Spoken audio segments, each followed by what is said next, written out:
আসসালামু আলাইকুম। আজকে আমরা আমাদের 17তম ক্লাসে ভয়েস নিয়ে আলোচনা করব। অর্থাৎ সেন্টেন্স পরিবর্তনে গত 2 ক্লাসে আমরা positive to negative, positive to interrogative পরিবর্তনটা দেখেছি। আজকে আমরা ভয়েস নিয়ে কথা বলবো। সকল পরীক্ষায় সাধারণত অন্য কিছু না থাকলেও ভয়েস থেকে প্রশ্ন করা হয়। আর সকল লেখার ক্ষেত্রে আমাদের দুইটা স্ট্রাকচারই বেশিরভাগ ফলো করা হয়। একটা হচ্ছে অ্যাক্টিভ, একটা প্যাসিভ। তো ভয়েসের ক্ষেত্রে অনেকেই দুই ধরনের স্ট্রাকচার আমরা মুখস্থ করি। একটা হচ্ছে যে অ্যাক্টিভ ভয়েসের ক্ষেত্রে টেন্সের স্ট্রাকচারগুলি মুখস্থ করি, আর একটা হচ্ছে প্যাসিভ ভয়েসের ক্ষেত্রে। তো আজকে আমরা চেষ্টা করব একটা স্ট্রাকচার মুখস্থ থেকে ভয়েসটা কমপ্লিট করতে। তো সেই ক্ষেত্রে আমরা যখন ভয়েস পড়ব, প্রথমে আমাদের টেন্সের যেই 9টা গঠন আমরা পড়েছি, সাধারণত 12টা, আমরা মূলত 9টা পড়েছি, সেই 9টা বা 12টা স্ট্রাকচার ক্লিয়ারলি আমাদের কনসেপ্ট থাকতে হবে। আর প্যাসিভ ভয়েসের ক্ষেত্রে, যেহেতু আমরা প্যাসিভ নিয়ে কথা বলবো, মূলত অ্যাক্টিভের যে স্ট্রাকচারগুলি আমরা মুখস্থ করব আর দেখব প্যাসিভের ক্ষেত্রে কি পরিবর্তনটা আমরা করব। মূল পরিবর্তনটা নিয়ে আজকে আমরা কথা বলবো, যে কোন কোন বিষয়ে আমরা পরিবর্তনে যাব। তো প্রথমেই যেই কাজটা আমাদের করতে হবে সেটা হচ্ছে 3টা বিষয় আমরা খেয়াল করব প্যাসিভের ক্ষেত্রে। নাম্বার 1, যেটা খুবই সহজ, আমরা জানি সাবজেক্ট অবজেক্টের যে ব্যাপারটা, অর্থাৎ অ্যাক্টিভ ভয়েসের সাবজেক্ট, প্যাসিভ ভয়েসের অবজেক্ট, আর অ্যাক্টিভ ভয়েসের অবজেক্ট, প্যাসিভ ভয়েসের সাবজেক্ট। তো এই মাঝখানে আমরা একটা বাই লিখে রাখলাম ছোট করে। কোথায় বলবো আমরা পরে কথা বলবো। নাম্বার 2, যেই ব্যাপারটা আমরা খেয়াল করব সেটা হচ্ছে এক্সট্রা অক্সিলিয়ারি ভার্ব। আর নাম্বার 3 যেটা খেয়াল করব, এক্সট্রা ভার্ব 3, অর্থাৎ পাস্ট পার্টিসিপল ফর্ম। এই 3টা লাইন যদি আমাদের খেয়াল থাকে, প্যাসিভ ভয়েসের ক্ষেত্রে আমাদের আর কখনো ভুল হবে না। আর এর আগে আমাদের মেইনলি যেটা জানতে হবে, অ্যাক্টিভ ভয়েসের স্ট্রাকচারগুলো আমাদের ক্লিয়ারলি জানা থাকতে হবে। এখন আমরা একটা একটা কথা বলি। ফার্স্ট যে ব্যাপারটা, সহজ একটা বাক্য দেই, আই ইট রাইস। খুবই সহজ একটা কথা, আমি ভাত খাই। আইটা হচ্ছে সাবজেক্ট, ইট হচ্ছে ভার্ব, রাইস হচ্ছে অবজেক্ট। যখন আমরা পরিবর্তন করব, 1 নাম্বার রুলস ফলো করব, সাবজেক্ট অবজেক্ট এটা পরিবর্তন। তো যেহেতু রাইসটা সামনে আসলো, আর আই ইট রাইস, এটা আমাদের আগে আইডেন্টিফাই করতে হবে, এটা হচ্ছে প্রেজেন্ট ইনডিফিনিট। যখন আমরা প্রেজেন্ট টেন্সের ভয়েস চেঞ্জ করব, আমরা অক্সিলিয়ারি ভার্বগুলো চেষ্টা করব প্রেজেন্ট থেকে ইউজ করতে, তাহলে চাপ কমে গেল, অন্য অক্সিলিয়ারি ভার্বে যাব না।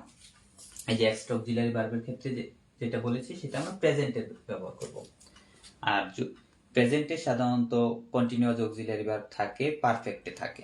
আমাদের ইউজ করতে হবে এর কাছাকাছি যেই টেন্সের, যেহেতু এটা প্রেজেন্ট ইনডিফিনিট টেন্স, একটু খেয়াল করলে দেখবেন, তারপর হচ্ছে প্রেজেন্ট কন্টিনিউয়াস, তারপরে পারফেক্ট।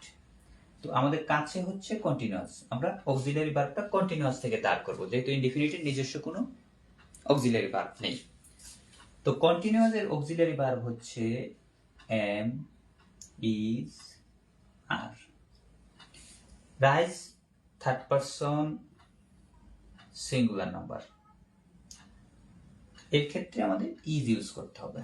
তো এক্সট্রা অক্সিলিয়ারি ভার্ব একটা আমরা ইউজ করে ফেললাম। আমাদের 2টা কাজ শেষ, 1 নাম্বার, 2 নাম্বার। তারপর 3 নাম্বার রুলসে আমরা বলেছি এক্সট্রা ভার্ব 3 হবে, অর্থাৎ বাক্যে ভার্ব যেই ফরম্যাটেই থাকুক, ভয়েসের ক্ষেত্রে ভার্ব 3 দিতে হবে। আর যদি মূল বাক্যে অর্থাৎ অ্যাক্টিভ ভয়েসে ভার্ব 3 একটা থাকে, সেই ক্ষেত্রে 2টা ভার্ব 3 হবে প্যাসিভে, একটা মূল বাক্যের আর একটা এক্সট্রা হবে। কিভাবে হবে ব্যাখ্যা আমরা দেব। তো ইটের পাস্ট ফর্ম ইট, পাস্ট পার্টিসিপল ইটেন,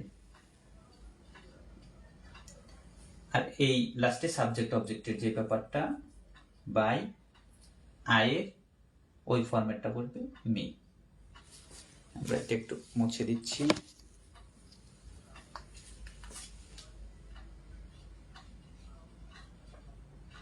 আর একটু ক্লিয়ার করে দিচ্ছি।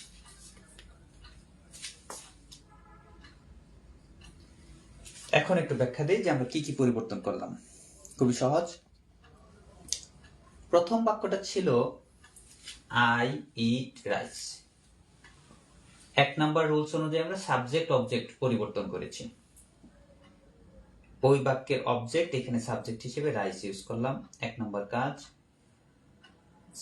আর এই বাক্যের সাবজেক্টে এখানে অবজেক্ট ইউজ করলাম মি। আর মাঝখানে একটা আমরা বাই দিয়েছিলাম, এই যে বাই। সাধারণত বাই হবে, অন্য কিছু হবে, সেগুলো ব্যতিক্রমগুলি আমরা আলাদা আলোচনা করব, এটা কমন আলোচনা। তারপর আমরা 2 নাম্বার রুলস অনুযায়ী auxiliary verb, extra auxiliary verb দেব, অর্থাৎ অতিরিক্ত একটা অক্সিলিয়ারি ভার্ব দেব। যেহেতু প্রেজেন্ট ইনডিফিনিট টেন্স কোনো অক্সিলিয়ারি ভার্ব নেই, আমরা এর কাছাকাছি একটা টেন্সের অক্সিলিয়ারি ভার্ব নিয়ে আসলাম। ইনডিফিনিটের পর কন্টিনিউয়াস টেন্স, কন্টিনিউয়াস থেকে অক্সিলিয়ারি ভার্ব 3টা এমিজার, এমিজার থেকে যেহেতু এটা third person singular number, third person singular, সেজন্য আমরা ইজ ইউজ করলাম, রাইস ইজ। আর মূল ভার্বে ভার্ব 3 ফরম্যাটে ইটেন লিখলাম, বাই মি তো আগে লিখে ফেলেছি আমরা। এইটুকু হচ্ছে আমাদের কাজ।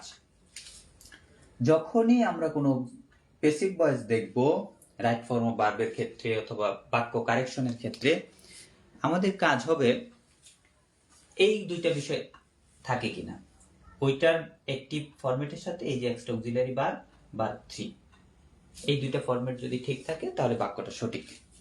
এটা আমাদের কাজ। এখন আমরা একটা কন্টিনিউয়াস টেন্স দেখি, প্রেজেন্ট কন্টিনিউয়াস নিয়ে কথা বলি।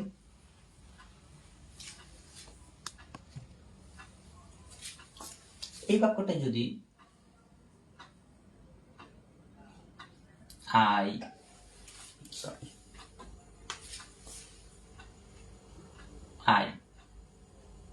এম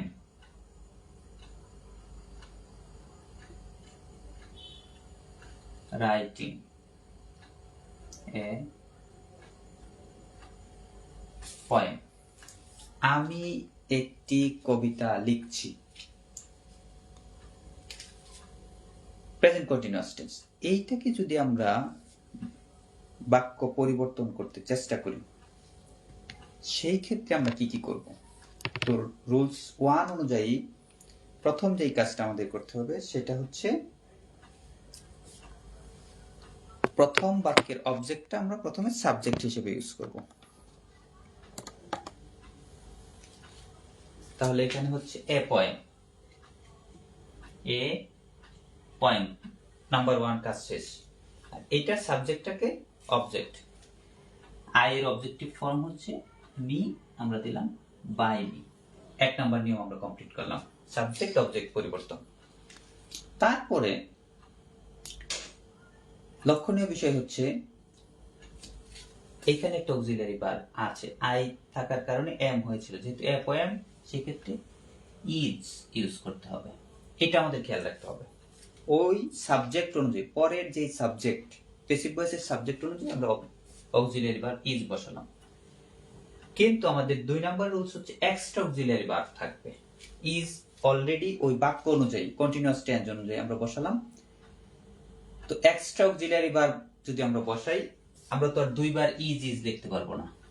সুতরাং আমাদের লিখতে হবে যেটা, সেটা হচ্ছে অক্সিলিয়ারি ভার্বগুলোকে আমরা জানি বি ভার্ব বলা হয়, সেই জন্য আমরা এটা এক্সট্রা একটা বি লিখব। A poem is be. এখানে একটু কাজ আমরা পরে করতেছি, ভার্বটা লিখে নিই। ভার্বটা হচ্ছে রাইট, লেখা। তো এটা ভার্ব 3 ফরম্যাটে হবে প্যাসিভ ভয়েসের 3 নাম্বার সূত্র অনুযায়ী। তাহলে এটা হবে রিটেন।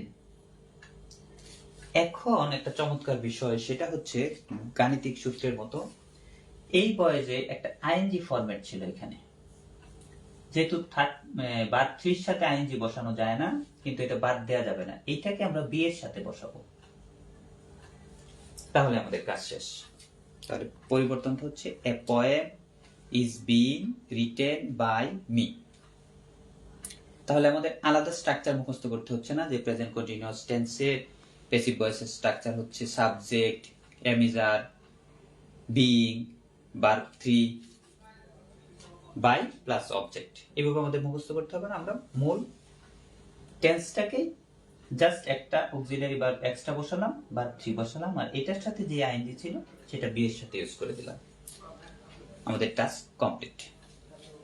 এখন আমরা পারফেক্ট টেন্সের একটা উদাহরণ দেখি, তাহলে আমাদের কনসেপ্টটা আরেকটু ক্লিয়ার হবে। I have eaten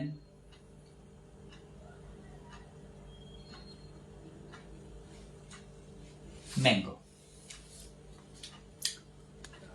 এটা হচ্ছে প্রেজেন্ট পারফেক্ট টেন্স। তো এইটাকে যখন আমরা প্যাসিভ ভয়েস করব, আগে ডিওমি করব, নতুন স্ট্রাকচার আমরা মুখস্থ করব না, জাস্ট ম্যাঙ্গো আমরা প্রথমে ইউজ করলাম, আর আইটাকে আমরা বাই সহকারে লাস্ট ইউজ করলাম, বাই মি। 1 নাম্বার রুলস আমাদের কমপ্লিট, সাবজেক্ট অবজেক্টের পরিবর্তন। 2 number rules, extra auxiliary verb. এই বাক্যে অলরেডি একটা অক্সিলারি ভার্ব রয়েছে, তো আমরা এটা আগে ইউজ করে ফেলি। ম্যাঙ্গোর পরে থার্ড পারসন সিঙ্গুলার নাম্বার হওয়ার কারণে হ্যাজ, এর পরেও একটা অক্সিলারি ভার্ব আমাদের লাগবে, এটা বাক্য অনুযায়ী বসানো হলো। তো কন্টিনিউয়াস যেমন আমরা বি বসিয়েছিলাম, এখানে আমরা এক্সট্রা হিসেবে বি ইউজ করলাম। আচ্ছা, এখন অলরেডি বাক্যে একটা ভার্ব 3 রয়ে গিয়েছে, আমরা বলেছিলাম এক্সট্রা ভার্ব 3 বসাতে হবে। তো এখানে যেহেতু ভার্ব 3, এটা আগে আমরা ইউজ করি, ইটেন। তো ভার্ব যেহেতু অলরেডি একটা 3 ইউজ করা হয়ে গেছে, আরেকটা করতে হবে। তো ভার্ব 3 আর 3 ভার্ব 6 তো আর ব্যবহার করা সম্ভব না, সেহেতু এই যে বি, এটাকে পাস্ট পার্টিসিপল আমরা করে দেব বিন।